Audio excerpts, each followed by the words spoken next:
என்னுடைய நண்பர் ஒருத்தர் ஆழ்ந்த சிந்தனையில் இருந்தார். என்ன யோசனை பண்ணுறீங்கன்னு கேட்டேன். தலைவர் ஆகணும்னு பார்க்குறேன், அதுதான் என்ன வழின்னு யோசிச்சுக்கிட்டு இருக்கேன்னார். நான் கூட அது மாதிரி யோசித்து பார்த்தேன். அதுக்கப்புறம் அந்த யோசனையை கை விட்டுட்டேன் அப்படின்னோம். ஏன்னு கேட்டார். அதுக்கான தகுதிகள் நமக்கு இல்லைங்கிறது புரியுது. அது நமக்கு புரியறத விட நம்ம விட மற்றவங்களுக்கு நல்லா புரிஞ்சு போச்சு. அதனால் பேசாமல் கம்முன்னு இருந்துடுறது தான் நல்லது அப்படின்னோம். தலைவர் ஆகிறதுக்கு தகுதிகள் வேறு உண்டோ அப்படின்னு கேட்டார். அவர் யதார்த்தமாக தான் கேட்குறார். நாங்கள் உடனே எங்ககிட்ட இருந்த ஒரு புஸ்தகத்தை எடுத்து அவர்கிட்ட கொடுத்தோம். படித்து பாருங்கன்னு. தலைவர் ஆகிறதுக்கு என்ன வழி அப்படிங்கிறத பற்றி அதில் போட்டிருக்கிறாங்க. முதல் வழி என்ன தெரியுமா? ஒரு 4 பேர் முன்னாடி இல்லைன்னா ஒரு கூட்டத்துக்கு முன்னாடி நீங்கள் பேச போகிறீங்க. அப்போ எப்படி ஆரம்பிக்கணும்னா, உண்மையான புகழ்ச்சி, நேர்மையான பாராட்டு, இதோடு ஆரம்பிக்கணும். எடுத்ததுமே அது சரியில்லை இது சரியில்லைன்னு பேசிகிட்டு இருக்கக்கூடாது. மக்களை பார்த்து நீங்கள் தான் தப்பு பண்ணிவிட்டீங்க அப்படின்னு நேரடியாக சொல்லக்கூடாது. தவறு இருந்தாலும் அதை மறைமுகமாக ஏதாவது கதை சொல்லி அதிலிருந்து அவங்க புரிஞ்சுக்கிற மாதிரி செய்யணும். அடுத்தவங்க பண்ண தப்பு என்னன்னு அலசறதுக்கு முன்னாடி நீங்கள் பண்ணின தப்பு என்னங்கிறத பற்றியே பேசுங்க. எதுக்கும் நேரடியாக உத்தரவு போட்டுக்கிட்டு இருக்கக்கூடாது. இதை நீங்கள் செய்யணும் அப்படின்னு சொல்கிறதுக்கு பதிலாக நீங்கள் இப்படி செஞ்சால் எப்படி இருக்கும் அப்படின்னு கேள்வி மாதிரி கேட்கணுமா. இப்படி கேட்டால் அது உத்தரவு மாதிரி தெரியாதான். அடுத்தவங்க மரியாதையை காப்பாற்றுறது மாதிரி பேசணுமா. உங்கள் பேச்சு இன்னொருத்தரை அவமானப்படுத்துறது மாதிரி இருக்கக்கூடாதான். ஏண்டா இவங்கிட்ட போய் மாட்டிக்கிட்டோம்னு யாரும் நினச்சிடக்கூடாது. ஒவ்வொரு சின்ன வளர்ச்சியையும் பாராட்டணும். வெற்றி சாதாரணமாக இருந்தாலும் பாராட்டாமல் இருந்துடக்கூடாது. பாராட்டும் பொழுது தாராளமாக இருக்கணும். குறை சொல்லும் பொழுது கவனமாக இருக்கணும். வாய்க்கு வந்தபடி பேசிவிட்டால் அதுக்கப்புறம் வகையாக மாட்டிக்கிட்டு முழிக்க வேண்டியிருக்கும்.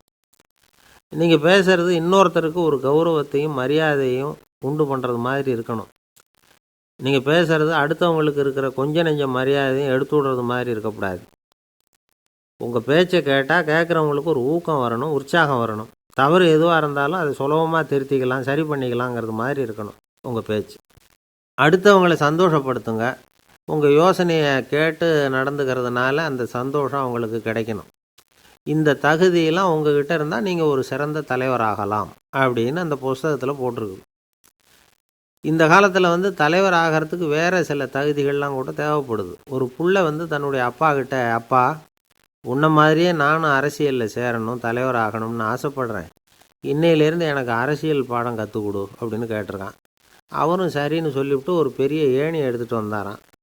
ஒரு செவுத்தில் சாத்தினார். இந்த ஏணியில் ஏறி உயர போய் அங்கே பரன் மேலே இருக்கிற ஒரு புத்தகத்தை எடுத்துகிட்டு வாடான்ருக்கார் மகனை பார்த்து. அப்பா ஏணி ரொம்ப உயரமாக இருக்குது, நீ ஜாக்கிரதையாக இதை பிடிச்சிக்கோ, நான் ஏறி போகிறேன் அப்படின்னு நான் பையன். பயப்படாத, நான் பார்த்துக்கிறேன்னார் அப்பா. பையன் ஏணியில் ஏறினா உச்சிக்கு போனதும் அப்பா கையை எடுத்துட்டார். ஏணி அப்படியே சரிஞ்சுட்டுது. பையன் பொத்துன்னு கீழே விழுந்துட்டான். இடுப்பை பிடிச்சிக்கிட்டே எழுந்திரிச்சான். என்னப்பா இது, இப்படி என்னை ஏற விட்டுட்டு கையை விட்டுட்டியே, இப்படி கை விடலாமா அப்படின்னு கத்தியிருக்கான். அப்பா நிதானமாக சொன்னாராம், அவசரப்படாதேப்பா, அரசியலில் இதுதான் முதல் பாடம், பெத்த அப்பனாக இருந்தாலும் அவனை நம்பாதே அப்படின்னு உபதேசம் பண்ண ஆரம்பித்தாரான். ஆசைப்படுறதுல தப்பு இல்லை, ஆனால் அந்த ஆசை தேவைக்கு தகுந்த மாதிரி இருக்கணும். தேவைக்கு மீறிய ஆசைகள் இருக்கு பாருங்க, அது தேவையில்லை. இந்த கருத்தை வலியுறுத்தது மாதிரி ஒரு கதை உண்டு. தேவேந்திரனுக்கு திடீர்னு வீடு கட்டணும்னு ஒரு ஆசை வந்துதான். வீடுன்னா நாம் கட்டுற மாதிரி இல்லை. தேவேந்திரன் வீடுன்னா சும்மாவா, ஒரு பிரம்மாண்டமான அரண்மனை கட்டணும். அது மாதிரி இந்த 3 லோகத்துலேயும் ஒரு அரண்மனை கிடையாது அப்படின்னு எல்லாரும் சொல்லணும். இது அவனோட ஆசை. உடனே தேவ தச்சரான விஸ்வகர்மாவை கூப்பிட்டான், உத்தரவு போட்டான். விஸ்வகர்மா தன்னுடைய உதவியாளர்களை எல்லாம் கூப்பிட்டு ஒன்றா சேர்த்துக்கிட்டார். படாத பாடுபட்டு ஒரு பெரிய அரண்மனையை கட்டி முடித்தார். கட்டி முடிக்க 1000 வருஷம் ஆச்சு. தேவேந்திரன் பார்க்குறான். அவனுக்கு திருப்தி ஏற்படலை. என்னுடைய அந்தஸ்துக்கு இது ரொம்ப சாதாரணமான கட்டிடம், இதை விட இன்னும் பெருசாக கட்டு அப்படின்னா. தேவ தச்சர் திணறி போயிட்டார். அவரால் அதுக்கு மேலே எதுவும் செய்ய முடியல. என்ன பண்ணுறதுன்னு யோசனை பண்ணார். நேராக நாரதர் காலில் போய் விழுந்தார். நீங்கள் தான் என்னை இந்த பிரச்சனையிலேருந்து காப்பாற்றணும்னார். நாரதர் யோசனை பண்ணார். சரி கவலைப்படாதேன்னார். நேராக இந்திரன்கிட்ட போனார். இந்திரன் நாரதரை பார்த்த உடனே வாங்கன்னு கூட்டிகிட்டு போய் அரண்மனையை காட்டினான். இது மாதிரி ஒரு அரண்மனையை நீங்கள் வேறு எங்கேயாவது பார்த்துருக்குறீங்களா அப்படின்னு ரொம்ப பெருமையாக கேட்டான். நான் பார்த்ததில்லை, ஆனால் என்னை விட வயசில் மூத்தவர் மகரிஷி லோமேசர், அவர் ஒரு வேளை பார்த்துருக்கிறாரோ என்னமோ அப்படின்னார். உடனே அவரை மனசில் நினச்சி தியானம் பண்ணினார். அடுத்த கணம் லோமேசர் அங்கே வந்தார். இடையில் ஒரு சின்ன துண்டு, கையில் ஒரு கமண்டலம், தலையில் ஒரு பாய், அவ்வளவுதான் அவர்கிட்ட இருந்தது. எதுக்காக தலையில் இந்த பாய் அப்படின்னு கேட்டான் இந்திரன். என்ன மாதிரி அற்ப ஆயுள் உள்ள ஒரு ஜீவன் தனியாக வீடு கட்டிக்கிட்டு திண்டாடணுமா? இந்த பாய் தான் ஒரு வீடு மாதிரி எனக்கு நிழல் கொடுக்குது அப்படின்னார் அவர். என்னது, உங்களுக்கு அவ்வளவு கொஞ்சமான ஆயுளா அப்படின்னு ஆச்சரியத்தோடு கேட்டான் இந்திரன். ஆமாம், இதை பாரு, என்னுடைய மார்பில் ஒரு பொற்காசு அளவுக்கு ரோமம் உதிர்ந்துட்டுது. எப்போ என் உடம்புல உள்ள எல்லா ரோமமும் உதிர்ந்துருமோ அப்போ என்னுடைய ஆயுள் முடியும் அப்படின்னார். எப்போ அந்த ரோமங்கள் பூரா உதிரும்னு கேட்டான் இவன். ஒரு பிரம்மா மறைஞ்சதும் ஒரு ரோமம் உதிரும். என் உடம்புல உள்ள ரோமங்களின் எண்ணிக்கை எவ்வளவோ அவ்வளவு பிரம்மாக்கள் தோன்றி அவங்க ஆயுள் முடியும் பொழுது என் உடம்புல உள்ள ரோமங்கள் பூரா உதிரும் அப்படின்னார். அப்படின்னா ஒரு பிரம்மாவோட ஆயுள் எவ்வளவு காலம்னு கேட்டான். ஒரு பிரம்மாவுக்கு 100 தேவ வருஷம். ஒவ்வொரு தேவ வருஷத்துக்கும் 365 தேவ நாள். ஒவ்வொரு தேவ நாள்லேயும் ஒன்றை மாதிரி 14 இந்திரர்கள் தோன்றி மறைகிறாங்க அப்படின்னு மகரிஷி லோமேசர் சொல்கிறார். இதை கேட்டதும் இந்திரன் ஆடி போயிட்டான். அவ்வளவு ஆயுள் உள்ள இவரே அற்ப ஆயுள்னு சொல்கிறார். நான் என்னுடைய ஆயுளை பெருசாக நினச்சிக்கிட்டு பிரம்மாண்டமான அரண்மனை கட்டணும்னு ஆசைப்படுறேனே அப்படின்னு நினச்சான். எனக்கு வீடு கட்டின வரைக்கும் போதும்னு விட்டான். அதனால் நாமெல்லாம் நம்முடைய தேவைக்கு தகுந்த மாதிரி ஆசைப்படுறது தான் நியாயம். ஆனால் அப்படியே நடந்துக்கிறோம். மனுஷன் கடவுளையே ஏமாற்றி காசு வாங்கிறதுக்குள்ள ஆசைப்படுறான். ஒருத்தன் கடவுளை நினச்சி தவம் இருந்தான். கடவுள் நேரில் வந்தார். தேவலோகத்தில் ரூபாய்க்கெல்லாம் என்ன மதிப்புன்னு கேட்டான். அங்கெல்லாம் ரூபாய்ங்கிறது உங்கள் பணத்தில் 1 கோடி ரூபாய்க்கு சமம். அதாவது தேவலோகத்தில் 1 ரூபான்னா இங்கே 1 கோடி ரூபா. அது மாதிரி எங்களுக்கு ஒரு நாளுங்கிறது உங்கள் கணக்கில் 1 கோடி வருஷத்துக்கு சமம் அப்படின்னார் கடவுள். அப்படின்னா எனக்கு நீங்கள் அதிகமாக எதுவும் தர வேணாம், உங்கள் கணக்குப்படி ஒரே 1 ரூபா கொடுங்க, அது போதும்னா இவன் ரொம்ப சாமர்த்தியமாக. கடவுள் யோசனை பண்ணார். அது ஒன்றும் கஷ்டம் இல்லை, 1 ரூபா தானே கேட்குற, கொடுத்துட்றேன். ஆனால் இப்போ வரும்பொழுது நான் எடுத்துக்கிட்டு வரல, எங்கள் கணக்குப்படியே 1 நாள் பொறுத்துக்க பணத்தோடு வந்துடுறேன் அப்படின்னு சொல்லிவிட்டு பறந்து போயிட்டார். ஒரு ஆள் அசையாமல் கிடக்கிறார். அவர் இருக்காரா போயிட்டாராங்கிறத எப்படி முடிவு பண்ணுறோம்? அவர் மூக்குக்கு முன்னாடி புறங்கையை வச்சு பார்க்குறோம், மூச்சு வருதா இல்லையா அப்படிங்கிறத கண்டுபிடிக்கிறதுக்காக. மூச்சுங்கிறது அவ்வளவு முக்கியமான ஒரு விஷயம். சுவாசம் இல்லைன்னா எதுவுமே இல்லை. நம்ம பூமி இருக்க அது கூட சுவாசிக்குதுங்கிறத சோவியத் விஞ்ஞானிகள் கண்டுபிடிச்சிருக்கிறாங்க. பூமிக்கு மேலே இருக்கிற மண் அடுக்கில் காற்றில் உள்ள ஆக்சிஜன் ஆக்சிகரணம் அடையுது அப்படின்னு தான் இதுவரைக்கும் எல்லோரும் நம்பிக்கிட்டு இருந்தாங்க. ஆனால் இப்போ என்ன கண்டுபிடிச்சிருக்கிறாங்கன்னா, அந்த ஆக்சிஜன் பூமிக்குள்ளே 1 கிலோமீட்டர் ஆழம் வரைக்கும் ஊடுருவி போகுதான். பூமிக்குள்ளே 2 பக்கமும் பல கிலோமீட்டர் வரைக்கும் பரவுதான். பூமிக்குள்ளே இருக்கிற நீர்நிலை அடுக்குகள் தான் நுரையீரல் செய்கிற வேலையை செய்யுதான். நம்ம உடம்புல நுரையீரல் இல்லைன்னா ஒன்றும் நடக்காது. ஒரு மரத்தை தலைகீழாக தொங்க போட்டால் எப்படி இருக்கும் அப்படி யோசிச்சு பாருங்கள். அப்படி தான் இதுவும், நுரையீரலும் அப்படி தான் இருக்கும். வலது பக்கம் ஒன்று, இடது பக்கம் ஒன்று. வலது பக்கம் நுரையீரல் கொஞ்சம் பெருசாக இருக்கும், நுட்பமான நரம்பு குழாய்கள் அதில் இருக்கும். கோடிக்கணக்கான நுண்ணிய குழாய்களை வச்சுக்கிட்டு தான் அது வேலை செய்யுது. 25 கோடி குழாய்கள் இருக்கும். அதை அப்படியே முழுசாக பிரித்து பரப்புனா ஒரு டென்னிஸ் கோர்ட்டில் பாதி பரப்பளவு இருக்குமா. நுரையீரல் நிறம் கருஞ்சிவப்பு தான். புகை அதிகமாக உள்ளே போச்சுன்னா அது கருப்பாயிடுது. காற்றுல உள்ள பிராணவாயுவை இது இழுத்து எடுத்துக்கிட்டு ரத்தத்தை சுத்தப்படுத்துகிற முக்கியமான வேலையை இது செய்யுது. அசுத்த காற்றை வெளியில் அனுப்பி வச்சுருது. ஒருத்தர் வேகமாக ஓடி வரார், அவருக்கு மூச்சு இறைக்கும். பயங்கரமாக எதையாவது பார்த்து விடுறார், உடனே மூர்ச்சி ஆகிடுவார். இது மாதிரி சமயங்களில் வேறு எந்த தூண்டுதலும் இல்லாமல் நுரையீரல் தானாகவே இயங்கும். இப்படி ஒரு அவசியம் ஏற்படுறப்போ இயக்கத்தை தூண்டி விடுற முக்கியமான இணைப்பு மூளைக்கு கீழே முதுகு எலும்புக்கு மேற்பகுதியில் இருக்குது. அது உடனே சுவாசத்துக்கு அவசர உதவியை கொடுக்குது. இப்போ ஒருத்தர் பேசாமல் உட்காந்துருக்கார். இந்த சமயத்தில் அவருக்கு 1 பங்கு காற்று தேவைப்படுதுன்னு வச்சுக்கோங்க. அவர் எழுந்திரிச்சு நடக்கும் பொழுது 1.5 மடங்கு தேவைப்படும். ஓடினார்னா 3 மடங்கு தேவைப்படும். படுத்துருக்கிறப்ப 1/2 மடங்கு தான் தேவைப்படும். இதுக்கு நிமிஷத்துக்கு 16 தடவை மூச்சு விட்டாகணும். இப்படி சாதாரணமாக உள்ளே இழுக்கிற காற்று கொஞ்சம்தான் இருந்தாலும் இது மாதிரி 8 மடங்கு காற்றை உள்ளே இழுத்து வச்சுக்கிற சாமர்த்தியம் நுரையீரலுக்கு இருக்குதான். தண்ணி, நுண்கிருமிகள், ரசாயன பொருள் இப்படி எது உள்ளே போனாலும் நுரையீரல் சமாளிச்சுக்கும். 30 வருஷமாக விடாத புகை பிடிக்கிறவர் தொடர்ந்து உள்ளே அனுப்பி வைக்கிற புகையை கூட சமாளிக்குதுன்னா பார்த்துங்களேன்.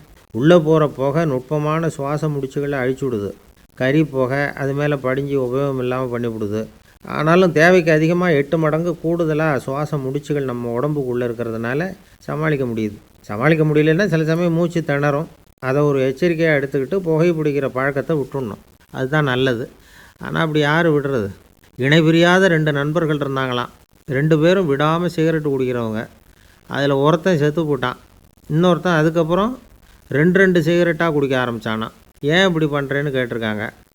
நான் ஒரு சிகரெட்டு தான் குடிக்கிறேன், செத்து போன என்னுடைய ஃப்ரெண்டு இருக்கானே செத்து போனவன், அவனுக்காக இன்னொரு சிகரெட்டு குடிக்கிறேன் அப்படின்னு நானா. இது ரொம்ப ஆபத்து, விட்டுடு அப்படின்னு சொல்லியிருக்காங்க. சரின்னு ஒத்துக்கிட்டான். ஆனால் அதுக்கப்புறமும் ஒரு சிகரெட் வீதமாக குடிச்சிக்கிட்டே இருந்தான். சிகரெட்டு பழக்கத்தை நீ இன்னும் விடலையான்னு கேட்டாங்களாம். அந்த பழக்கத்தை நான் எப்போவோ விட்டுட்டேன், இப்போ நான் குடிக்கிறது என் ஃப்ரெண்டுக்காக அப்படின்னு நானா. இவங்கெல்லாம் எப்படி திருந்துறது? ஒரு கடைக்கு போனேன், 5 ரூபா பணத்தை எடுத்து கொடுத்தேன். ஒரு தினசரி பத்திரிகையை கேட்டேன். அவர் உடனே அங்கே அடுக்கி வச்சுருந்த பத்திரிகையில் ஒன்று எடுத்து என் கையில் கொடுத்தார். வாங்கிக்கிட்டேன்.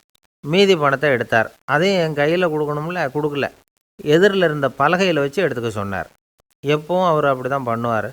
நானும் எடுத்துக்கிட்டு வந்துடுவேன். இவர் ஏன் இப்படி பண்ணுறாருங்கிறது எனக்கு ரொம்ப நாளாக ஒரு சந்தேகம். ஒரு நாள் அவர்கிட்டயே இதை கேட்டுவிட்டேன். ஏங்க, நீங்கள் உங்கள் கடைக்கு வந்து பொருள்கள் வாங்குறவங்களுக்கு நீங்கள் பாக்கி சில்லறையை கொடுக்குறப்போ பலகையில் வச்சு விட்றீங்க, கையில் கொடுக்க மாட்டேங்கிறீங்களே, ஏன் அப்படின்னு கேட்டேன்.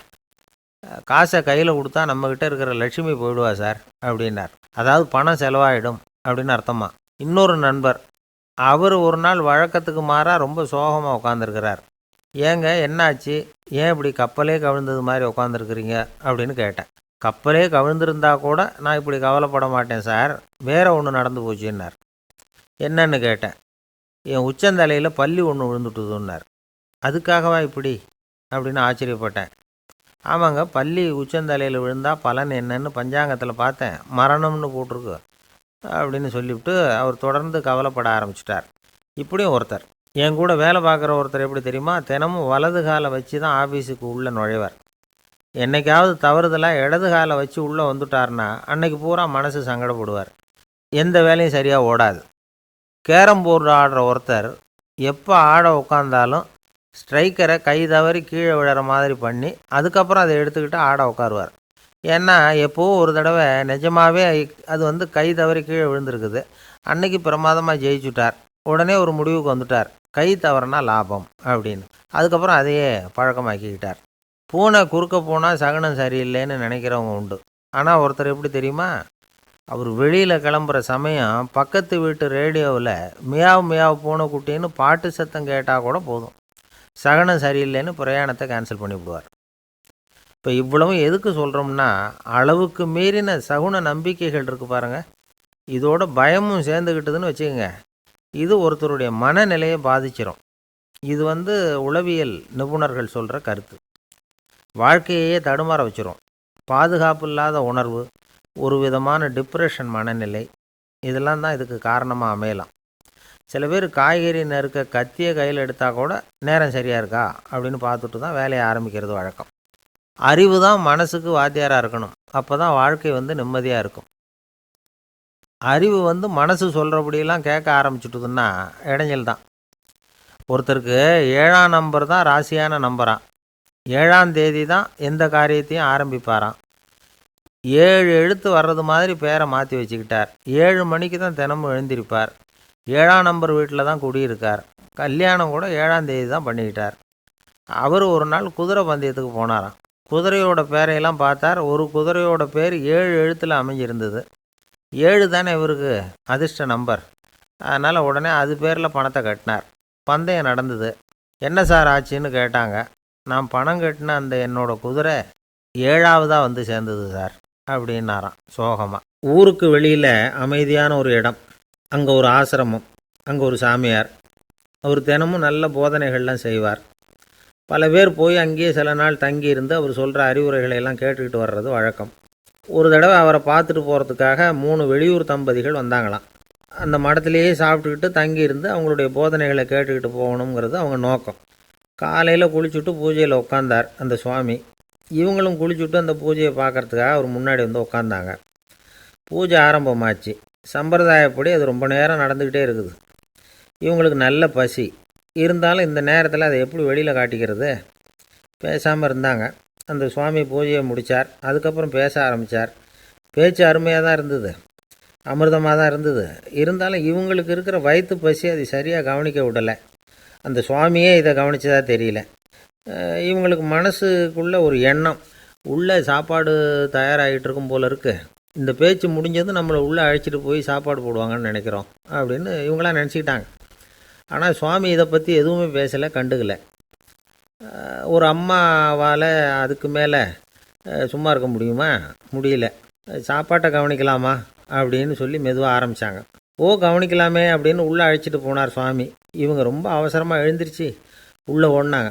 அங்கே ஒரு மேஜை மேலே ஒரு கிண்ணம் மூடி இருந்தது. இதுதான் சாப்பாட்டு மேஜை போல் இருக்குது, இங்கே சாப்பாடு வந்துடும் அப்படின்னு நினச்சாங்க. உடனே போய் சுற்றி உட்காந்துக்கிட்டாங்க.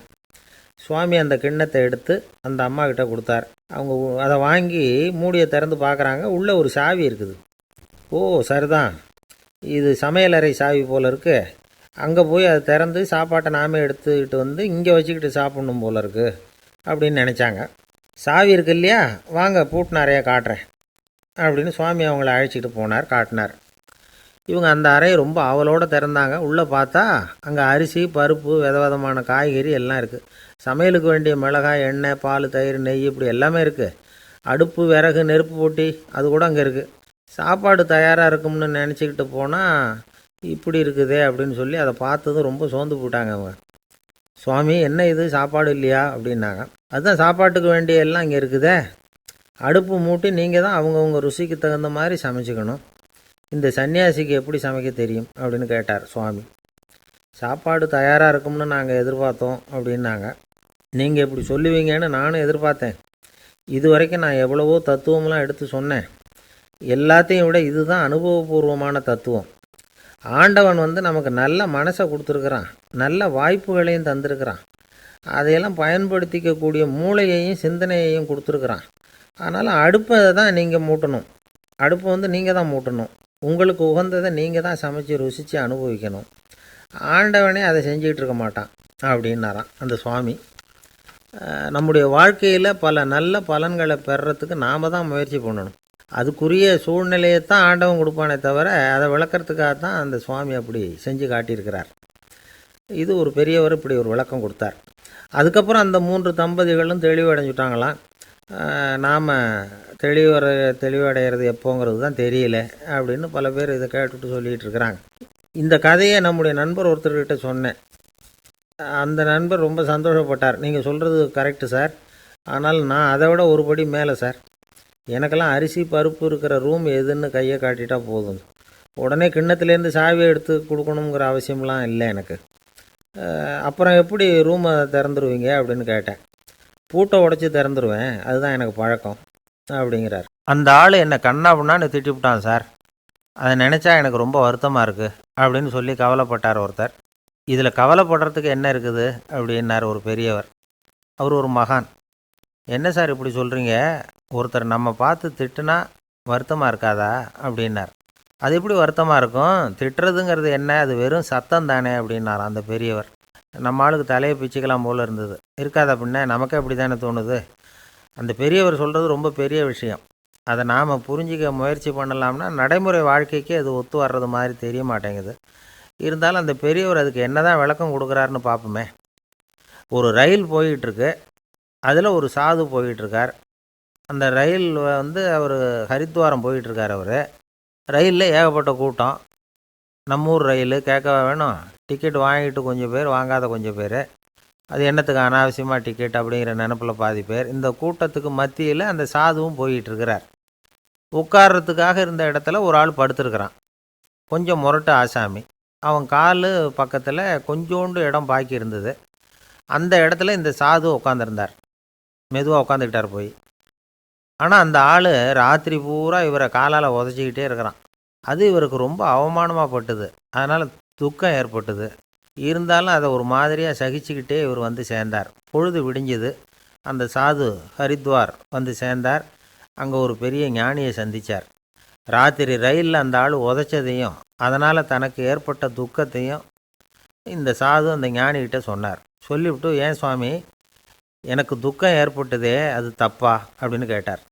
தவறு தான்னார் அந்த ஞானி.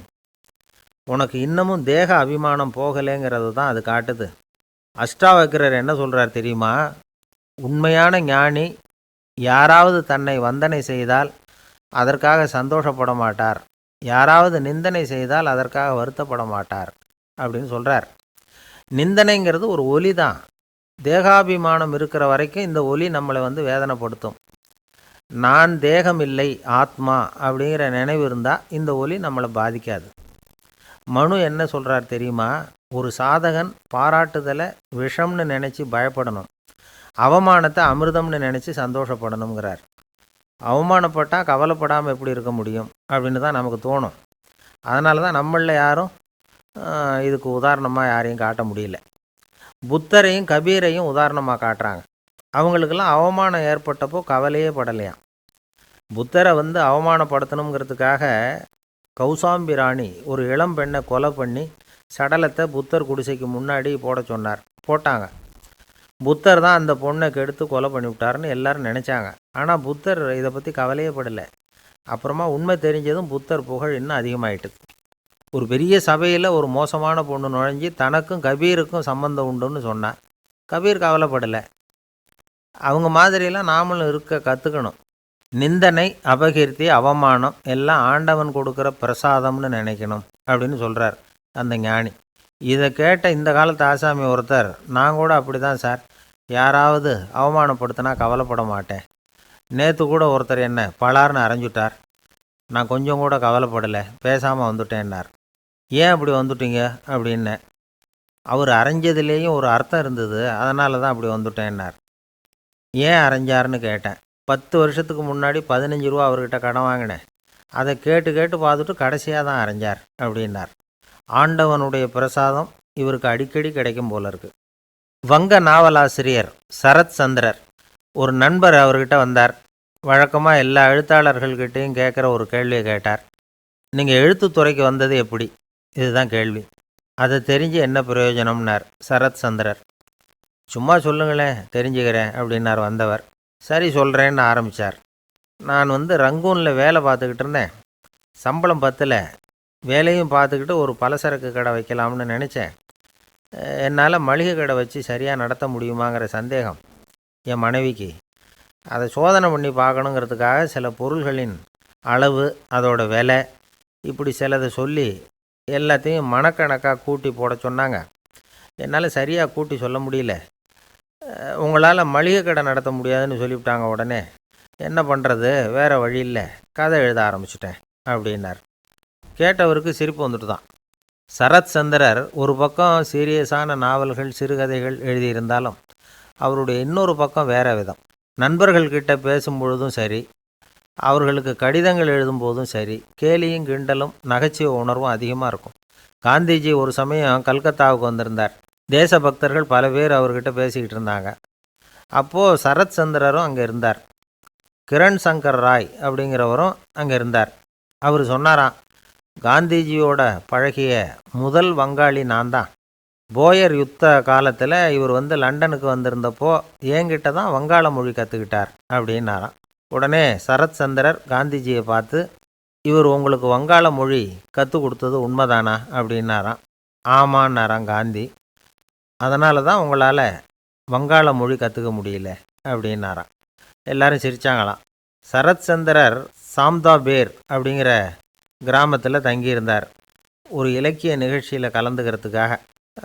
அதுக்காக ஒரு கல்கத்தாவுக்கு போக வேண்டிய சூழ்நிலை. அதுக்காக புறப்பட்டார். அந்த சமயத்தில் பின்னாடி இருந்து யாரோ அவரை கூப்பிட்டாங்க. இப்படி கூப்பிட்டவரை பார்த்து இன்னொருத்தர் யாரோ அதட்டி இருக்கிறாங்க. போகிறவரை ஏன் இப்படி கூப்பிடுறீங்க அப்படின்னு. ஏன் கூப்பிட்டா என்னன்னு கேட்டிருக்கார் சரத் சந்திரர். புறப்படுறவங்கள பின்னாடி இருந்து கூப்பிடுறது அபசகுனம், போகிற இடத்துல ஏதாவது ஆபத்து வரலாம் அப்படின்னு அதுக்கு விளக்கம் கொடுத்துருக்கிறார் அவர். உடனே சரத் சந்திரர் சொன்னாராம், இதோ இவங்க என்னை இலக்கிய கூட்டத்துக்கு அழைச்சிட்டு போகிறாங்களே, இதை விட வேறு என்ன ஆபத்து வந்துட போகுது அப்படின்னாராம். இப்படி சரத் சந்திரருக்கு இயல்பாகவே நகைச்சுவை உணர்வு உண்டு. அவருடைய நண்பர் ஒருத்தர் வீட்டுக்கு கூப்பிட்டுருந்தார். அங்கே ஒரு கச்சேரிக்கு ஏற்பாடு பண்ணியிருந்தாங்க. சரத் சந்திரருக்கு இயல்பாகவே கச்சேரியில் நீண்ட ஆலோசனையெல்லாம் கேட்குறதுக்கு பொறுமை இருக்காது. அதனால் மெதுவாக பாட போகிறவர் எப்படி அப்படின்னு கேட்டிருக்கார். அவருக்கு ரொம்ப நல்லா பாட தெரியும் அப்படின்னு சொல்லியிருக்கிறாங்க. அதுக்கு சரத்சந்திரர் பாட தெரியுங்கிறது சரி, பாட்டை நிறுத்த தெரியுமா அதை சொல்லுங்கள் முதல்ல அப்படின்னாராம். என்ன சார் உங்கள் பையன் என்ன செஞ்சுக்கிட்டு இருக்கிறான் இப்போது அப்படின்னு கேட்டார் ஒருத்தர். அடிக்கடி கண்ணாடி முன்னாடி நின்று அழகு பார்த்துக்கிட்டு இருக்கிறான் சார் அப்படின்னாரு அப்பா. இளம் பருவம் இப்படி தான் இருக்கும், அதையெல்லாம் சாதாரணமாக நினச்சிடாதீங்க அப்படின்னாரு அவர். என்ன சார் சொல்கிறீங்க, கண்ணாடி முன்னாடி நின்றுக்கிட்டு நேரத்தை வீணாக்கிக்கிட்டு இருக்கான், அதை ஒரு பெரிய விஷயமா நான் நினைக்கணுமா அப்படின்னாரு இவர். இளம் பருவத்தில் இளைஞர்களுக்கும் சின்ன பொண்ணுங்களுக்கும் அடிக்கடி கண்ணாடியில் பார்க்கணும்னு தோணும். அது வெறுமனே அழகு பார்க்குறது மட்டும் இல்லை, அவங்க தங்களையே தேடி கண்டுபிடிக்கிற ஒரு முயற்சி அது. இது ஒரு மனோதத்துவ விளைவு. இது வரைக்கும் சின்ன பிள்ளையாக இருந்துட்டோம், இனிமேல் நாமளும் மற்றவங்க மாதிரி மனிதர்கள் தான் அப்படிங்கிற உணர்வு அவங்களுக்கு வருது. தங்களோட முகம் எப்படி இருக்குது, அழகு எப்படி இருக்குது, உடம்பு நேரம் எப்படி இருக்குது, முடி எப்படி இருக்குது அப்படிங்கிறதையெல்லாம் கண்டுபிடிக்கிறாங்க. அதுக்கப்புறம் இன்னொரு ஆணோ பொண்ணோ தன்னை கவனிக்கணும் அப்படின்னு நினைக்கிறாங்க. இதெல்லாம் மனோதத்துவ உண்மைகள், இதெல்லாம் இயற்கை. இதை பார்த்துட்டு பெற்றவங்க பிள்ளைங்க கெட்டு போட்டாங்க அப்படின்னு நினைக்கக்கூடாது, அவங்கள திட்டிக்கிட்டே இருக்கக்கூடாது. இன்றைக்கி பல குடும்பங்களில் இதுதான் நடந்துக்கிட்டு இருக்குது. மனுஷ வாழ்க்கையிலேயே இப்படியும் இல்லாத அப்படியும் இல்லாத ஒரு பருவம் இளம் பருவம். 13லேருந்து 19 வயசுக்கு உட்பட்ட ஆண்கள் பெண்கள் இந்த வகையை சேர்ந்தவங்க, டீனேஜ் குரூப். இவங்கள சின்னவங்கன்னு நினச்சிட முடியாது, பெரியவங்கன்னு நினச்சிட முடியாது. இவங்க ரொம்ப சென்சிட்டிவ். சமூகம் நினச்சா இவங்களை நல்லவங்களாகவும் ஆக்கலாம், கெட்டவங்களாகவும் ஆக்கலாம். கொஞ்சம் அக்கறை எடுத்துக்கிட்டால் பெரிய பெரிய மேதைகளையும் விஞ்ஞானிகளையும் உருவாக்கலாம். ஆனால் நடக்கிறது என்ன தெரியுமா, அநேகமாக இவங்களை யாருமே சரியாக புரிஞ்சுக்கிறது இல்லை, இவங்களை சரியாக நடத்துகிறதும் இல்லை. இது வரைக்கும் நாம் சொல்கிறத கேட்டுக்கிட்டு இருந்தான், இப்போல்லாம் அவன் இஷ்டத்துக்கு நடக்க ஆரம்பிச்சுட்டான் அப்படின்னு வருத்தப்படுற பெற்றோர்கள் அதிகம். இது வருத்தப்படுற விஷயம் இல்லை, சந்தோஷப்பட வேண்டிய விஷயம். உங்கள் புள்ள சொந்தமாக யோசிக்க ஆரம்பிக்கிறதும் நடந்துக்க ஆரம்பிக்கிறதும் ஒரு தப்பான விஷயமா? அவன் கடைசி வரைக்கும் உங்கள் பேச்சையே கேட்டுக்கிட்டு இருக்கணுங்கிறது என்ன நியாயம்? இன்றைக்கி இளைஞர்களை பெரியவங்க தப்பாக புரிஞ்சுக்கிட்டு தவறாக நடத்துறதுனால தான் அவங்களுக்கு வெறுப்பு, எரிச்சல், மனக்கசப்பு எல்லாம் உண்டாகுது. பெற்றவங்க சரியாக மதிக்கிறது இல்லை அப்படிங்கிற ஒரே காரணத்தினாலேயே வீணாக போகிற பிள்ளைங்க இன்றைக்கி அதிகம். சரி, பெற்றவங்களுக்கு இன்றைக்கி என்ன தான் புத்தி சொல்ல வர்றீங்க அப்படின்னு கேட்குறீங்களா? நாம் எதையும் சொல்ல வரல, ஆனால் அது சம்பந்தமான சில நிபுணர்கள் சொல்லியிருக்கிறத உங்கள் காதில் போட்டு வைக்கலாம். அது என்னென்னா, பிள்ளைங்க கிட்ட அன்பு செலுத்துங்க. குழந்தையாக இருந்தப்போ எவ்வளவு பாசமாக இருந்தீங்க, வளர வளர அதை ஏன் குறைச்சிக்கிறீங்க? பெற்றவங்களின் அன்பான வார்த்தைகளுக்கு ஏங்குறவங்க தான் இன்றைய இளைஞர்கள். அவங்க எதை சொன்னாலும் அதை அக்கறையாக காது கொடுத்து கேளுங்க, அலட்சியப்படுத்தாதீங்க. அவங்க விரும்புகிறது உங்கள்கிட்டேருந்து ஒரு மதிப்பு, மரியாதை, அங்கீகாரம், இவ்வளவுதான்.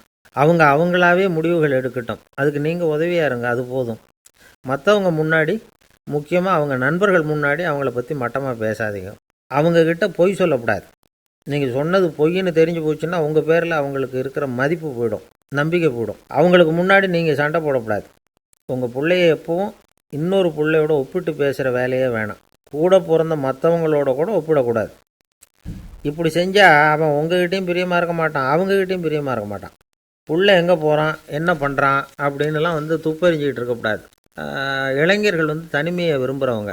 அவங்கள பெட்டியில் வச்சு மூடி பாதுகாக்கணும்னு நினைக்கக்கூடாது. அவங்கள எப்படி பாதுகாக்கிறது அப்படிங்கிறது அவங்களுக்கே தெரியும். உங்கள் புள்ள எப்படி நடந்துக்கணும்னு நீங்கள் எதிர்பார்க்குறீங்களோ அது மாதிரி நீங்கள் நடந்து காட்டுங்க, அது போதும். ஒரு வீட்டில் அப்பாவும் அம்மாவும் பேசிக்கிட்டு இருக்கிறாங்க. என்னங்க, நம்ம பொண்ணு பெரியவளாயிட்டா, அடிக்கடி கண்ணாடி முன்னாடி போய் நின்றுக்கிட்டு இருக்கிறா, சீக்கிரமாக ஒரு பையனை பார்த்து கல்யாணத்தை முடிக்காமல் இப்படி மசன்னு கல் மாதிரி உட்காந்துருக்குறீங்களே அப்படின்னு சத்தம் போட்டாங்க அந்த அம்மா. அவசரப்படாத, பார்க்குறதுக்கு கண்ணுக்கு அழகாக லட்சணமாக புத்திசாலியாக ஒரு பையன் கிடைக்க வேணாமா, அதுதான் பார்த்துக்கிட்டு இருக்கிறேன் அப்படின்னார் அப்பா. இதுக்கு அந்த அம்மா சொல்கிறாங்க, எங்கள் அப்பா இப்படியெல்லாம் நினச்சிக்கிட்டு இருந்திருந்தா எனக்கு கல்யாணமே ஆயிருக்காது தெரியுமா அப்படின்னாங்களாம். காசியில் இருக்கிற கடவுள் காசி விஸ்வநாதர், அங்கே இருக்கிற தேவி காசி விசாலாட்சி.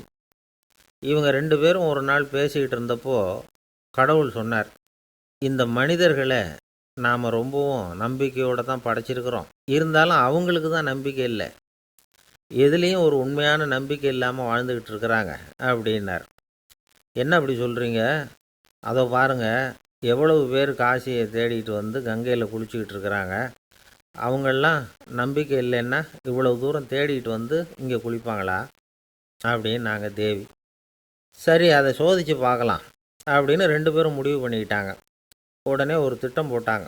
அது எப்படின்னா, நாம் 2 பேருமே பக்தர்கள் மாதிரி உருவத்தை மாற்றிக்கிட்டு கங்கை கரைக்கு போக வேண்டியது.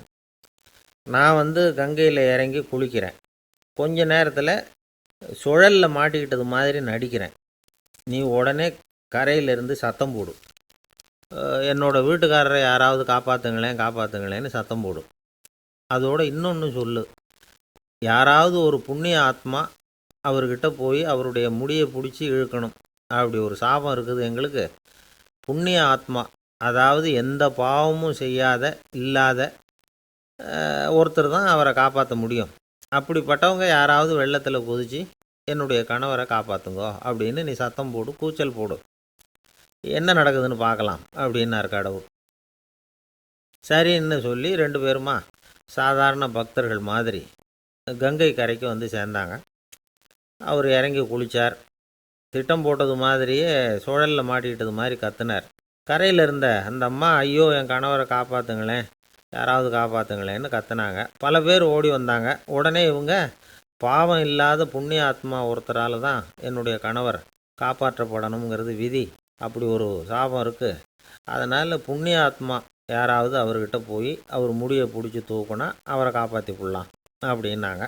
இவங்க இப்படி சொன்னதும் எல்லாரும் திகைச்சு போய் நின்றுட்டாங்க. ஒவ்வொருத்தருக்கும் அவங்க செஞ்ச பாவம்லாம் ஒவ்வொன்றா ஞாபகத்துக்கு வர ஆரம்பிச்சுட்டுது. சரி, இதுக்கு நாம் லாயக்கு இல்லை அப்படின்னு சொல்லி ஒதுங்கி போக ஆரம்பிச்சிட்டாங்க எல்லாம்.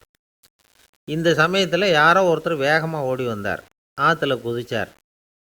அவர்கிட்ட போனார், முடியை பிடிச்சார், தூக்குனார், அவரை காப்பாற்றி கரைக்கு கொண்டுட்டு வந்துட்டார்.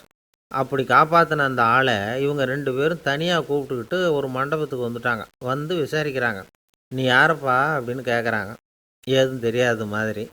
நான் இந்த ஊர் அன்ன சத்திரத்தில் வேலை செய்கிற ஒரு சமையல்காரன் அப்படிங்கிறார். நீ கங்கையில் குளிக்கிறது உண்டான்னு கேட்டிருக்காங்க. நான் இந்த ஊர்லேயே தான் இருக்கிறேன், இருந்தாலும் தினமும் கங்கையில் குளிக்கிறதில்ல, எப்போவாவது ஒரு நாள் அங்கே குளிப்பேன் அப்படின்னார். கங்கையில் மூழ்கி எழுந்திரிச்சா பாவம்லாம் தொலையும்னு சொல்கிறாங்க. அப்படி இருக்கிறப்போ அங்கே இன்றைக்கி கங்கையில் குளிச்சுக்கிட்டு இருக்கிறவங்கெல்லாம் தங்களை புண்ணிய ஆத்மாவா நினைக்கல. கங்கையில் குளிக்காத நீ உன்னை புண்ணிய ஆத்மாவா நினச்சி என்னை காப்பாற்ற வந்திருக்கிற, அது எப்படி அப்படின்னு கேட்டார். அதுக்கு அந்த ஆள் சொல்கிறான், கங்கையில் குதித்ததுக்கு அப்புறம் தானே உங்களை காப்பாற்ற போகிறோம். அப்படி குதிக்கும் பொழுது என்னுடைய பாவம்லாம் போயிருக்கும்ல, நான் புண்ணிய ஆத்மாவாக ஆயிருப்பேனே, அதனால தான் துணிஞ்சு உங்களை காப்பாற்றினேன் அப்படின்னா. கடவுளும் தேவியும் அவனுக்கு காட்சி கொடுத்தாங்களாம். இப்படி ஒரு கதை உண்டு. அதாவது கங்கையில் குளிச்சுக்கிட்டு இருக்கிறவங்களுக்கே தங்களுடைய பாவம் போகுங்கிற நம்பிக்கை பரிபூர்ணமாக இல்லை. குளிக்காத ஒருத்தனுக்கு அந்த நம்பிக்கை இருந்தது. அதனால் அவனால் கடவுளை பார்க்க முடிஞ்சுது. கடவுளை நாமளும் பார்க்க முடியுமா முடியாதா அப்படிங்கிற குழப்பம்லாம் நமக்கு வேண்டியதில்லை. நம்பிக்கையோடு வாழணுங்கிற உண்மையை மட்டும் இந்த கதையிலேருந்து புரிஞ்சுக்கிட்டால் போதும். ஏன்னா இந்த கதையை கேட்டுட்டு ஒரு நண்பன் குதர்க்கமாக ஒரு கேள்வி கேட்டான். ஏன் சார், கங்கையில் குளித்தா பாவம் போயிடும்னு சொல்கிறீங்களே, நான் எனக்கு வேண்டாத ஒருத்தனை அழைச்சிட்டு போய் கங்கையிலேயே தள்ளி விட்டுட்டு அதுக்கப்புறம் அங்கேயே முழுக்க போட்டுட்டு நான் செஞ்ச பாவத்தை அதுலேயே கழுவி விட்டுட்டு மறுபடியும் உங்ககிட்ட வந்துடுறேன்னு வச்சுக்கோங்க, நீங்கள் என்னை புண்ணிய ஆத்மான்னு ஏற்றுக்குவீங்களா அப்படிங்கிறான்.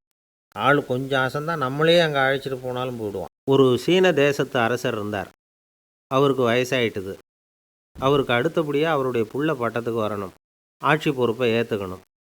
ஒரு நல்ல தலைவனுக்கு இருக்க வேண்டிய பண்புகள்லாம் தன்னுடைய மகனுக்கு இருக்கணும்னு விரும்பினார் அந்த அரசர். அதனால் இளவரசனை பக்கத்தில் இருந்த ஒரு குரு கிட்ட அனுப்புனார். இளவரசன் அவர்கிட்ட போய் சேர்ந்தான். அந்த குரு என்ன பண்ணார் தெரியுமா, இவனை பார்த்து சொன்னார், இதை பாருப்பா, நீ என்ன பண்ணுற, இப்போவே பக்கத்தில் இருக்கிற காட்டுக்கு போ, நடுக்காட்டில் போய் ஒரு இடத்துல உட்காந்துக்கோ, அங்கே என்னென்ன சத்தம்லாம் உன் காதில் விழுதுன்னு கவனித்து கேளு, உன் காதில் விழுந்த ஓசைகள் என்னென்னங்கிறத என்கிட்ட சொல்லு, அதுதான் எனக்கு தெரியணும், உனக்கு வேலையும் அதுதான் அப்படின்னு சொல்லி அனுப்பி வச்சுட்டார். இளவரசன் காட்டுக்கு போனான். குரு சொன்னபடியே ஒரு இடத்துல உட்காந்து கவனித்து கேட்டான். அதுக்கப்புறம் குருக்கிட்ட திரும்பி வந்தான். என்னென்ன சத்தம்லாம் கேட்ட அப்படின்னு கேட்டார் குரு. குருவே, காட்டில் நான் பறவைகள் சத்தம்லாம் கேட்டேன், மிருகங்களின் ஓசையையும் கேட்டேன், இதை தவிர இடி மின்னல் மழை இதுகளோட சத்தத்தையும் கேட்டேன் அப்படின்னா. குரு யோசனை பண்ணார். நீ இன்னமும் சரியாக கேட்கல, அதனால் மறுபடியும் காட்டுக்கு போ, கொஞ்ச நாள் தங்கியிருந்து கேட்டுட்டு வா அப்படின்னார். இளவரசனுக்கு ஒன்றும் புரியல. இருந்தாலும் குருவின் கட்டளையாச்சே, மறுக்க முடியுமா? உடனே அவன் மறுபடியும் காட்டுக்கு போனான். ஒரு இடத்துல உட்காந்தான். கொஞ்ச நேரம் உன்னிப்பாக கவனித்து கேட்டான். சில நாள் கழித்து குருக்கிட்ட திரும்பி வந்தான். குருவே, இந்த தடவை சில துல்லியமான சத்தங்களை எல்லாம் கேட்டான். தேனீ பறக்கிற சத்தம், நீரோடையின் மெல்லிய ஓசை, இதெல்லாம் கேட்டேன்னா. குரு சிரித்தார். நீ மறுபடியும் காட்டுக்கு போ, இன்னும் சில நாள் அங்கே இரு, முழுமையாக கவனமாக கேட்டுக்கிட்டு வா அப்படின்னு சொல்லி அனுப்பி வச்சுட்டார். இளவரசனுக்கு குழப்பம் அதிகமாயிட்டுது. ஒன்றுமே புரியல. மறுபடியும் காட்டுக்கு போனான். மௌனமாக ஒரு இடத்துல உட்காந்துட்டான். அப்படியே தியானத்தில் ஆழ்ந்துட்டான். சில நாளில் அவனுக்கு இதுவரை கேட்காத ஓசைகள்லாம் கேட்க ஆரம்பிச்சிட்டுது. இதைத்தான் நான் கேட்கணும்னு என்னுடைய குரு எதிர்பார்த்துருக்கிறாருங்கிறத புரிஞ்சுக்கிட்டான். உடனே குருக்கிட்ட ஓடனான். குருவே, இந்த தடவை காதுகளுக்கு கேட்க முடியாத சில ஓசைகளை கூட என்னால் உணர முடிஞ்சுது. பூ மலருகிற ஓசை, சூரியனால் பூமி சூடாகிறப்போ எழுகிற ஓசை, காலை பனித்துளி இந்த புல்லுலாம் குடிக்கிற ஓசை, இது எல்லாம் என்னால் நல்லா கேட்க முடிஞ்சுது அப்படின்னா. குருவுக்கு இப்போ தான் திருப்தி ஏற்பட்டு தான். இளவரசனை பார்த்து சொன்னார், இதை பாருப்பா, இப்போ தான் நாட்டை ஆளுகிற தகுதி உனக்கு வந்திருக்குது அப்படின்னு சொல்லி அதுக்கு விளக்கமும் கொடுத்தாராம். எந்த அரசன் தன்னுடைய மக்களின் இதயம் பேசுகிற மௌன மொழியை, மௌன வார்த்தைகளை கேட்குறானோ அவன்தான் ஆள தகுதி உள்ளவன். எந்த அரசன் தன்னுடைய மக்களின் உணர்ச்சிகளை உண்மையாக உணர்றானோ அவன்தான் முதன்மையான அரசன். போலி வார்த்தைகளை மட்டும் கேட்டுட்டு பல மௌன ராகங்களை காதில் வாங்கிக்காதவன் அரசனே இல்லை. எந்த நாட்டில் எப்போ ஒரு அரசன் தன்னுடைய மக்களின் உணர்ச்சிகளை கேட்க மறுக்கிறானோ அன்னையிலேருந்தே அந்த நாடு அழிய தொடங்குது அப்படின்னு அர்த்தம். இதுதான் அந்த குரு இளவரசனுக்கு போதிச்சது. வாயால் பேசுகிறத மட்டும் கேட்டு ஏமாறக்கூடாது, உணர்ச்சிகளையும் கேட்குறதுல தான் மனப்பக்குவம் உண்டாகும். மக்கள் உணர்ச்சிகளை புரிந்து கொள்ளாத அரசர்கள் நீடிச்சிருக்க முடியாது. அது மாதிரி நாடுகளில் அடிக்கடி குழப்பம் தான் உண்டாகும். அப்படி இருந்தால் அடிக்கடி ஆட்சி மாறிக்கிட்டு இருக்கும். அப்படிப்பட்ட ஒரு தேசம், அங்கே ஒரு சிறைச்சாலையில் 3 கைதிகள் பேசிக்கிட்டு இருந்தாங்க. ஒருத்தன் சொன்னான், நான் இந்த நாட்டு ராஜாவை எதிர்த்து பேசிக்கிட்டு இருந்தேன், அதனால் என்னை பிடிச்சி கொண்டாந்து இங்கே போட்டுவிட்டாங்க அப்படின்னா ஒருத்தன். இன்னொருத்தன் சொன்னான், நான் இந்த நாட்டு ராஜாவை ஆதரித்து பேசிக்கிட்டு இருந்தேன், அதனால் என்னை பிடிச்சி கொண்டாந்து இங்கே தள்ளிவிட்டாங்க அப்படின்னா. அது சரி, நீ என்ன தப்பு பண்ண அப்படின்னு சொல்லி 3வது ஆளை பார்த்து இவங்க கேட்டாங்க. அதுக்கு அந்த ஆள் சொல்கிறான், நான் தான் இந்த நாட்டு ராஜா அப்படின்னானா. ஒரு வயசான அம்மா தெரு வழியாக போயிட்டு இருந்தாங்க. அவங்க கையில் என்னத்தையோ வச்சுக்கிட்டு அதை அடிக்கடி பார்த்துக்கிட்டே இருந்தாங்க. ஒருத்தன் மெதுவாக அவங்கக்கிட்ட போய் கையில் இருக்கிறது என்ன அப்படின்னு எட்டி பார்த்தா அவங்க கையில் 4 பல் இருந்துதான். இவன் ஆச்சரியமாக அந்த அம்மாவை பார்த்தான். ஏம்மா, உனக்கு என்ன பைத்தியமா? ஏது இந்த பல்? இதை என்னத்துக்காக கையில் வச்சுக்கிட்டு அலைஞ்சிக்கிட்டு இருக்கிற அப்படின்னு கேட்டிருக்கான். அதுக்கு அந்த அம்மா விவரம் சொல்ல ஆரம்பித்தாங்களாம். இதை பாருப்பா, எனக்கு ஒரு மகன் இருந்தான். அவனை ரொம்ப செல்லமாக வளர்த்தேன். அவனை தரையிலேயே நடக்க விடுறதில்ல, எப்பவும் தூக்கி வச்சுக்கிட்டு இருப்பேன். அவன் நல்லா பெரியவனாகி பள்ளிக்கூடம் போகிறப்ப கூட அவன் புஸ்தக மூட்டையை நான் தான் சுமந்துக்கிட்டு போவேன். பார்க்குறவங்க கூட கேலி பண்ணுவாங்க, ஏம்மா படிக்க போகிறது நீயா உன் பிள்ளையான்னு கேட்பாங்க. அவன் இன்றைக்கி எவ்வளவோ பெரிய மனுஷன் ஆகிட்டான். வெளிநாட்டில் பெரிய உத்தியோகத்தில் இருக்கான். சமீபத்தில் இங்கே வந்துட்டு போனான். ஒரு நாள் ஏதோ கோபத்தில் என்ன அரைஞ்சுட்டான். அப்போ இந்த 4 பல்லும் கீழே விழுந்துட்டுது. இன்னமும் கூட விழுந்திருக்கும், ஆனால் பல்லு தான் இல்லை. என் புள்ள அரைஞ்சதுனால விழுந்த பல்லு இல்லையா அது? அதனால் இதை எப்பவும் என் கையிலேயே வச்சுக்கிட்டு ஆசையோடு பார்த்துக்கிட்டு இருக்கிறேன். அவன் தான் வெளிநாட்டுக்கு போட்டான். அவனை பார்க்க முடியாத ஏக்கத்தை நான் இந்த பல்லை பார்த்து போக்கிக்கிறேன் அப்படின்னு நாங்களாம் அந்த அம்மா. இந்த கதை எதுக்காகன்னா, தாய் அன்பு அப்படிங்கிறது எப்படிப்பட்டதுங்கிறத புரிஞ்சுக்கிறதுக்காக. கல்யாணம் ஆனதுக்கப்புறம் தாயை மறந்து விட்றவங்க எத்தனை பேர் இந்த உலகத்தில்? அவங்க காதில் விழணுங்கிறதுக்காக தான் இந்த தகவல். ஆனால் ஒரு விஷயம் மட்டும் நல்லா புரிஞ்சுக்கணும், தாயை மதிக்க தெரிஞ்சவங்க தான் இன்றைக்கி வாழ்க்கையில் எல்லா விதத்துலேயும் முன்னுக்கு வந்திருக்கிறாங்க. வேணும்னா விசாரித்து பார்த்துக்குங்க. இன்னொரு அம்மா இருந்தாங்க. அவங்க தினமும் ஒரு கோயிலுக்கு வருவாங்க. சாமியை பார்த்து, கடவுளே, நான் இறந்து போனால் நரகத்துக்கு போகணும் அப்படின்னு வேண்டிக்குவாங்களாம். எல்லோரும் சொர்க்கத்துக்கு போகணும்னு தானே கடவுள்கிட்ட வேண்டிக்குவாங்க. இந்த அம்மா தினம் நான் நரகத்துக்கு போகணும் அப்படின்னு வேண்டிக்கிறாங்க. அங்கேருந்து அர்ச்சகருக்கு இது சந்தேகம். ஒரு நாள் அதை நேரடியாகவே அவங்கக்கிட்ட கேட்டுவிட்டார். அதுக்கு அந்த அம்மா பதில் சொன்னாங்களாம், ஐயா, எனக்கு கல்யாணம் ஆகி ரொம்ப நாள் வரைக்கும் குழந்தை பாக்கியம் இல்லாமல் இருந்தது. கோயில் குளம் எல்லாம் சுற்றி வந்தேன். ரொம்ப நாள் கழித்து ஒரு குழந்தை பிறந்தது, ஆண் குழந்தை. அவனை நான் ரொம்ப செல்லம் கொடுத்து வளர்த்தேன். அதோட விளைவு என்ன ஆச்சுன்னா, அவன் ரொம்ப மோசமாக ஆயிட்டான். கெட்ட பழக்க வழக்கம்லாம் கற்றுக்கிட்டான். அவன் இறந்து போனால் நிச்சயம் அவனுக்கு நரகம்தான் கிடைக்கும். அந்த அளவுக்கு கெட்டவன் அவன். அப்படிப்பட்ட காரியங்கள்லாம் பண்ணிகிட்ருக்கான், எனக்கு தெரியும். இவனுக்காக நரகத்தில் கூட யாரும் தயவு காட்ட மாட்டாங்க, தாட்சண்யம் காட்ட மாட்டாங்க. அதனால் இவனுக்கு முந்தி நான் இறந்து நரகத்துக்கு போயிட்டா அங்கே இவனை கவனிச்சிக்கலாமே, இவனுக்கு பணிவிடை செய்யலாமேன்னு பார்க்குறேன் அப்படின்னு நாங்களாம். அதனால தான் நான் நரகத்துக்கு போகணும்னு தினம் ஆண்டவனை வேண்டிகிட்டு இருக்கிறேன் அப்படின்னு கண்கலங்கி அந்த அம்மா சொன்னாங்களாம். அதுதான் தாய் உள்ளம்ங்கிறது. தாயின் பெருமையை சரியாக உணர்ந்துட்டா அவங்களுக்கு எப்பவும் எந்த கஷ்டமும் வராது. இது ஏதோ உபதேசத்துக்காக சொல்கிற வார்த்தை இல்லை, உண்மையான வார்த்தை. இந்த விவரத்தையெல்லாம் நண்பர் ஒருத்தர்கிட்ட சொல்லிக்கிட்டு இருந்தேன். அவர் கொஞ்ச நாள் கழித்து என்னை தேடி வந்தார். அவர் கையிலேயும் 4 பல் வச்சுருந்தார்.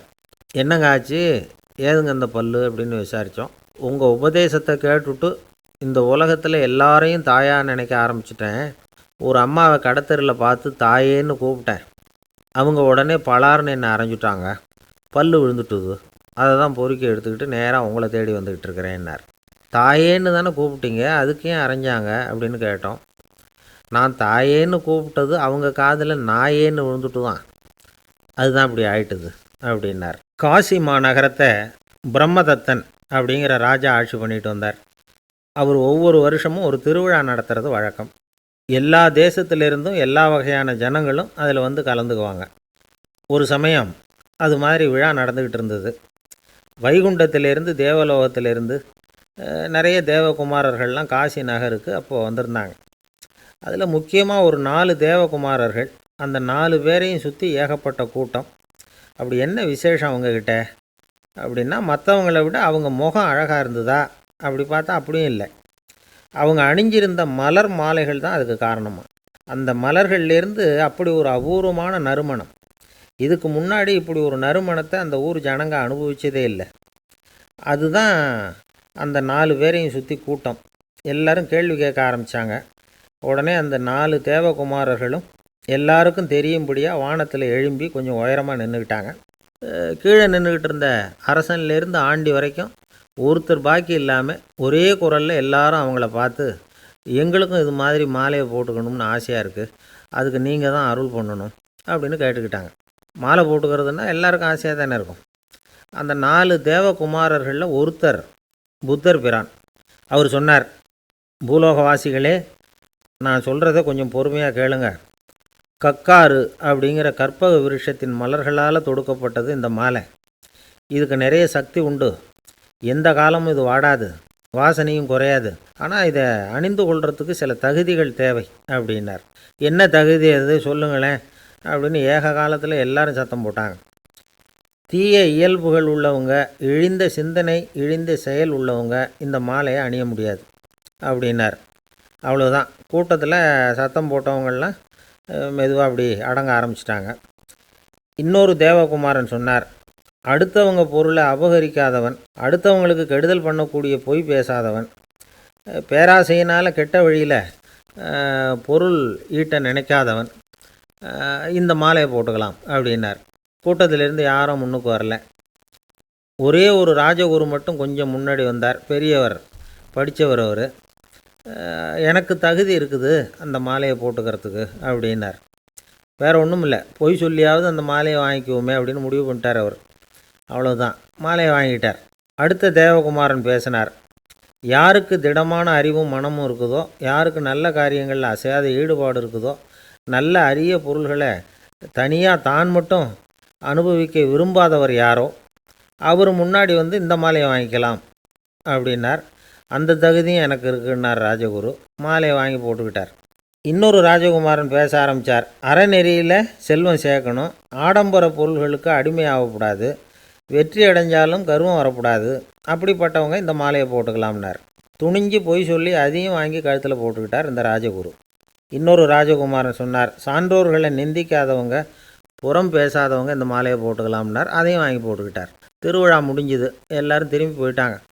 மறுநாள் ராஜகுரு 4 மாலைகளையும் போட்டுக்கிட்டு ராஜசபைக்கு வரார். வந்தவர் ரொம்ப அவஸ்தையோடு வர்றார். மாலையெல்லாம் வாடி போயிட்டுது, வாசனை எதுவும் கிடையாது. அது மட்டும் இல்லை, அவருக்கு கடுமையான தலைவலி வேறு வந்துட்டுது. துடிச்சு போயிட்டார். மாலையை கழட்டவும் முடியல. ஜனங்கள்லாம் அவரை பார்த்து சிரிக்க ஆரம்பிச்சிட்டாங்க. என்னத்துக்கு ஆசைப்படணும், ஏன் இப்படி கஷ்டப்படணும் அப்படின்னு. ராஜா பார்த்தார். மறுபடியும் விழாவுக்கு ஏற்பாடு பண்ணினார். தேவகுமாரர்கள்லாம் வந்தாங்க. ராஜகுரு வந்தார். மக்கள் முன்னிலையில் அவங்க காலில் விழுந்தார், மன்னிப்பு கேட்டுக்கிட்டார்.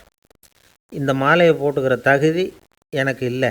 தகுதி இல்லாத ஒருத்தன் தகாத தகுதியை பொய் மூலம் பெறணும்னு ஆசைப்படுறாங்களே, அவங்களுக்கெல்லாம் என்னுடைய தண்டனை ஒரு எச்சரிக்கையாக இருக்கட்டும்னார். அதுக்கப்புறம் தேவகுமாரர்கள் அவர் கழுத்தில் இருக்கிற மாலையை கழட்டினாங்களாம். அந்த மாலைகளும் பழையபடி மனம் கொடுக்க ஆரம்பிச்சுட்டு தான். இதுலேருந்து நாம் தெரிஞ்சுக்க வேண்டியது என்னென்னா, நமக்கு தகுதி இல்லாத ஒரு கௌரவம் நம்மக்கிட்ட தானாக வந்தால் கூட அதை தவிர்த்து விடுறது தான் நல்லது. அதுதான் புத்திசாலித்தனம். ஒருத்தர் வந்தார், சார் எங்கள் இலக்கிய மன்ற விழாவுக்கு நீங்கள் தலைமை தாங்கணும்னார். உடனே இவர் சொன்னார், பேச்சாளர், சார் இலக்கியத்தை பற்றி பேசுகிற தகுதி எனக்கு இல்லையே அப்படின்னார். உடனே அவர் கூப்பிட வந்தவர் சொன்னார், அந்த தகுதி உங்களுக்கு இல்லைங்கிறது எங்களுக்கும் தெரியும் சார், அதனால தான் உங்களை தலைமை தாங்க கூப்பிட்றேன் அப்படின்னார். அது சரி, தலைமைன்னா அதுக்கு இவர் என்ன தான் அர்த்தம் பண்ணுறாருன்னு தெரியல. இந்த உலகத்தில் எவ்வளவோ உயிரினங்கள் இருக்குது, ஒவ்வொன்றும் ஒவ்வொரு விதமாக சண்டை போடுது. இப்போ 2 மாடு சண்டை போட்டுக்குதுன்னு வச்சுக்கோங்க, என்ன பண்ணும்? 2 முட்டிக்கும். அதுக்கு சண்டை போடுறதுக்கு ஆயுதமாக உபயோகப்படுறது அதோட கொம்பு. 2 சேவல் சண்டை போட்டுக்குதுன்னு வச்சுக்கோங்க, அதுக்கு ஆயுதமாக உபயோகப்படுறது அதோட கால் நகம். காலால் தான் அது ஒன்றோட ஒன்று சண்டை போட்டுக்கும். ஆனால் 2 மனுஷன் சண்டை போட்டுக்கிறான்னு வச்சுக்கோங்க, இவன் இன்னதை தான் ஆயுதமாக உபயோகப்படுத்துவான்னு குறிப்பிட்டு சொல்ல முடியாது. கல்லை எடுப்பான், கத்தி எடுப்பான், துப்பாக்கி எடுப்பான், என்ன வேணாலும் பண்ணுவான். வாயால் திட்டுவான், கையால் அடிப்பான், காலால் உதைப்பான், சகலகலா வல்லவன். விலங்குகள்லாம் பொதுவாக வாயை சாப்பிட்றதுக்கு மட்டும்தான் உபயோகப்படுத்துது. ஆனால் இவனுக்கு சாப்பிட்றதுக்கும் அதுதான், சாப்பிட்டு விட்டு திட்டுறதுக்கும் அதுதான். ஆனால் ஒரு விஷயத்தில் மட்டும் கெட்டிக்கிறேன். அதாவது நாம் சண்டை போட்டுக்கிட்டாலும் பரவாயில்லை, கோழிகள் சண்டை போடாமல் இருக்கணும் அப்படின்னு ஆசைப்படுறான். எதுக்காக? கோழிகள் சண்டை போடாமல் இருந்தால் நிறைய முட்டைகள் போடுமா, அதுக்காக தான் இந்த அக்கறை. கோழி பண்ணை வச்சுருக்கிறவங்களுக்கு இது ஒரு பெரிய பிரச்சனை. அதாவது பண்ணையில் இருக்கிற கோழிகளுக்குள்ளே அடிக்கடி சண்டை வந்துடும், அதனால் முட்டை உற்பத்தி குறைஞ்சிரும். சரி, இதுக்கு என்ன பண்ணுறது? பண்ணையில் போய் உட்காந்துக்கிட்டு தினமும் பஞ்சாயத்து பேசிகிட்டு இருக்க முடியுமா? அமெரிக்காவில் கோழி பண்ணை வச்சுருக்கிற ஒருத்தர் இதை பற்றி யோசனை பண்ணி பார்த்தாராம். ஒரு வழியையும் கண்டுபிடிச்சிருக்கார். கோழிக்கெல்லாம் மூக்கு கண்ணாடி மாட்டி விட்டுட்டோம்னா அது சண்டை போடுற குணம் குறைஞ்சிரும், முட்டை அதிகமாகிடும். அந்த கண்ணாடியில் உள்ள லென்ஸு சிவப்பு நிறத்தில் இருக்கணும், அவ்வளவுதான் அப்படின்னு அவர் கண்டுபிடிச்சாராம். இது ஏற்கனவே நடைமுறையில் கண்டுபிடிக்கப்பட்ட ஒரு விஷயம். ஆனால் எல்லா கோழிக்கும் சிவப்பு மூக்கு கண்ணாடி எப்படி மாட்டி விட்றது? அப்படியே மாட்டி விட்டாலும் அது நழுவாமல் இருக்கணுமே. இப்போ நாமெல்லாம் நடு விரலால் மூக்கு கண்ணாடி நடுவில் தொட்டு அப்படி ஸ்டைலாக சரி பண்ணிக்கிறோம், அது மாதிரி கோழி எப்படி சரி பண்ணிக்கும்? இதுதான் பிரச்சனை. இதுக்கு அவர் என்ன வழி கண்டுபிடிச்சாருன்னா, கோழிக்கெல்லாம் மூக்கு கண்ணாடிக்கு பதிலாக விழியொட்டு வில்லைகள், காண்டாக்ட் லென்ஸ், அதை பொருத்தி விட்டா என்ன அப்படின்னு யோசனை பண்ணார். அதே மாதிரி பண்ணார். அதே மாதிரி செஞ்சு பார்த்தார், வெற்றி. அதுக்கப்புறம் கோழியெல்லாம் சண்டை போட்டுக்கலையாம், சமாதான பிரியர்கள் ஆகிட்டு தான். கோழிகளுக்கு இயல்பாகவே சண்டை போடுற குணம் உண்டு. ஆனால் அதோட கண்ணுக்கு பார்க்குற பொருள்லாம் ரோஜா நிறத்துலையோ அல்லது இன்னும் சொல்லப்போனால் அழுத்தமான சிவப்பு நிறத்துலையோ தெரிஞ்சதுன்னா சண்டை போடுற குணம் குறைஞ்சிருதான். அந்த சமயத்தில் அது அதிகமாகவும் முட்டையிட ஆரம்பிச்சுடுதான். அதே நேரத்தில் இறை எடுக்கிறத கூட குறைச்சிக்குதான். இது ஏன் இப்படி பண்ணுதுங்கிறது விஞ்ஞானிகளுக்கு இன்னமும் புரியலையா. எப்படியோ அமெரிக்க கோழிகள்லாம் காண்டாக்ட் லென்ஸ் பொருத்திக்க ஆரம்பித்தாச்சு. கோழி கழுத்தை பிடிச்சிக்கிட்டு ஒரு சில வினாடிகளில் அதை பொருத்தி விட்றாங்களாம். கோழியோட ஆயுள் பூரா அது அப்படியே இருக்குமா. பண்ணையில் முட்டை உற்பத்தி குறைஞ்சா இது மாதிரி விஞ்ஞானபூர்வமாக பரிகாரம் தேடுறது தான் நல்லது. நமக்கு வேண்டியப்பட்ட ஒருத்தர், அவர் ஒரு கோழி பண்ணை வச்சுருந்தார். அந்த பண்ணையில் பாதி கோழி திடீர்னு செத்து போச்சு. உடனே ஒரு கால்நடை மருத்துவர்கிட்ட போக வேண்டியது தானே, அங்கே போகல. உள்ளூரில் மந்திரம் பண்ணிகிட்டு இருந்த ஒரு சாமியார்கிட்ட போனார். அவர் காலில் விழுந்தார். சாமி, என் பண்ணையில் பாதி கோழி செத்து போட்டுதுன்னார். சாமியார் யோசனை பண்ணார். சரி, பண்ணையில் வாசப்படி கிழக்கு பக்கமாக வச்சுருக்கியா மேற்கு பக்கமாக வச்சுருக்கியான்னு கேட்டார். கிழக்கு பக்கமாக இருக்குன்னார் அவர். அதுதான் தப்பு, மேற்கு பக்கமாக அதை மாற்றி சரியாக போடும்னாராம். அதே போல் இவர் போய் மாற்றிவிட்டார். அப்பவும் பாதி செத்து போச்சு. மறுபடியும் சொன்னார், சாமி மறுபடியும் பாதி கோழி செத்து போட்டுதேன்னார். சரி, கூரை எப்படி போட்டிருக்க, ஓடு போட்டிருக்கியா இல்லை கீத்து போட்டிருக்கியான்னார். ஓடு போட்டிருக்கேன்னாராம் அவர். அதுதான் தப்பு, கீத்து போட்டுரு சரியாக போடும்னாராம். சரின்னு போய் அதையும் மாற்றி பார்த்தார். மறுபடியும் போயிட்டுது, கோழி செத்து போச்சு. வந்தார், மறுபடியும் பாதி செத்து போச்சு சாமின்னு வந்தார். இவரும் யோசனையை மாற்றி மாற்றி சொல்லிகிட்டே இருக்கிறார். இப்படி அவரும் மாற்றி மாற்றி பார்த்தார். 6வது தடவையாக அவரை தேடிட்டு வந்தார். அந்த சமயத்தில் இவர் ரொம்ப தீவிரமாக யோசனை பண்ணி பார்த்துட்டு, அது சரிப்பா, நீயும் என்கிட்ட சளைக்காமல் வந்துக்கிட்டு இருக்கிற, நானும் யோசனை சொல்லிகிட்ருக்கேன். இப்போவும் உங்ககிட்ட சொல்கிறதுக்கு என்கிட்ட யோசனை நிறையா இருக்குது. ஆனால் சோதிக்கிறதுக்கு உங்ககிட்ட கோழி இல்லையே, என்ன பண்ணுறது அப்படின்னாராம் இவர். ஒருத்தரை பார்த்து உன்னுடைய நண்பர்கள் யார் அப்படின்னு ஒரு கேள்வி கேட்டு பாருங்கள். கொஞ்சம் யோசித்து பதில் சொல்லுவாங்க. அவங்கக்கிட்டேயே உன்னுடைய எதிரிகள் யார் அப்படின்னு கேளுங்க, கடகடன்னு ஒப்பிச்சிருவாங்க. நம்ம மனசு இருக்க அது எப்படின்னா, நம்ம நண்பர்களை விட எதிரிகளை அது நல்லா ஞாபகத்தில் வச்சுக்கும். இது ஒரு ஆச்சரியமான உண்மை. உங்களால் நண்பர்களை மறந்துட முடியும், ஆனால் எதிரிகளை மறந்துட முடியாது. இது ஒரு வேடிக்கையான நிலைமை தான். அழகான தருணங்களை நாம் ஏன் மறந்துடுறோம்? இது இயற்கை. ஏன்னா நம்ம மனசு மலர்களை கவனிக்கிறதில்ல, அதில் இருக்கிற முள்ளை தான் கவனிக்குது. தன்னை காயப்படுத்துகிற எதையும் அது உடனே கண்டுகொள்ளுது. ஒரு தெளிந்த சிந்தனை உடைய மனசு மிக அழகாக உள்ள எல்லாத்தையும் கவனிக்கும். அது நன்றியுடன் உணரக்கூடிய எல்லாத்தையும் பார்த்து குறிச்சிக்கும். இப்படிப்பட்டவங்க வாழ்க்கை இயல்பாகவே நல்லா அமையும். அது ரொம்ப அபூர்வம். மனசில் உள்ள ஒரு சிறிய அமைப்பை மாற்றுவதை பொறுத்து தான் இந்த விஷயம் அப்படிங்கிறார் ஓஷோ. ஒரு யூத கோவில் இருந்து தான், அது யூதர்களின் மடமாகவும் இருந்தது. அங்கே ஒரு தலைமை குரு, அவர் ரொம்ப கண்டிப்பானவர். அந்த கோவிலை ஒட்டி ஒரு தோட்டம். ஒரு நாள் காலையில் அந்த தோட்டத்தில் 2 இளம் யூதர்கள் நடந்து போய்கிட்டு இருக்கிறாங்க. காலையில் 1 மணி நேரம், மாலையில் 1 மணி நேரம் அவங்க அந்த தோட்டத்தில் நடக்கிறதுக்கு அனுமதி உண்டு. மற்ற நேரங்களில் அவங்க மத புத்தகங்களை படிக்கணும், பிற விதிமுறைகளை கடைபிடிக்கணும். அந்த 2 பேருமே தொடர்ந்து புகைப்பிடிக்கிற பழக்கம் உள்ளவங்க. ஆனால் கோவில் மடத்தில் இருக்கிறப்போ அவங்க புகைப்பிடிக்க முடியாது, அது கடுமையான குற்றம். சரி, நாம் தோட்டத்தில் இருக்கிறப்போவாவது புகைப்பிடிக்கலாமா அப்படின்னு ஒரு ஆசை அவங்க 2 பேருக்குமே. இருந்தாலும் பயம். இப்படி கேட்டால் மதகுரு என்ன சொல்லுவாரோ அல்லது என்ன செய்வாரோங்கிற பயம். இப்படியே கொஞ்ச நாள் ஆச்சு. ஒரு நாள் இந்த 2 பேரில் ஒருத்தன் ரொம்ப கலங்கி போய் அந்த கோவிலிருந்து வெளியில் வந்துக்கிட்டு இருந்தான். வந்தவன் நேராக தோட்டத்து பக்கம் போனான். அங்கே இன்னொருத்தன் ஆனந்தமாக புகை பிடிச்சிக்கிட்டு இருக்கிறான். அதை பார்த்து தான் இவனுக்கு அதிர்ச்சி. அட கடவுளே, என்ன இது, நீ கேட்காமலே ஆரம்பிச்சிட்டியா அப்படின்னா. இல்லை நான் கேட்டுவிட்டு தான் ஆரம்பிச்சிருக்கேன்னா அவன். அப்படியா, என்ன மனுஷன் இவர், நானும் தான் கேட்டேன், என்னை கண்ணாமுன்னான்னு திட்டிவிட்டார். இது என்ன கோவிலா இல்லை நரகமா? உனக்கு புகை பிடிக்கணும்னு ஆசையாக இருந்தால் நரகத்துக்கு போகணும்னு சொல்லிவிட்டார்.